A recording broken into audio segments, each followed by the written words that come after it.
அனைவருக்கும் வணக்கம். நீங்கள் நம்ம சேனலுக்கு புதுசுன்னா பக்கத்தில் இருக்கிற பெல் பட்டன் அமைத்தி சப்ஸ்கிரைப் பண்ணிக்கோங்க. அவளின் இதழ்களை பார்க்கின்றேன். அழகாக புன்னகைக்கிறாள். என்னை பார்த்து அல்ல.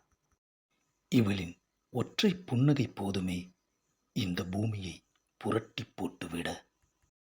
இவள் புன்னகையின் புனைப்பெயரா அல்லது புன்னகையின் புனைப்பெயர் இவளா?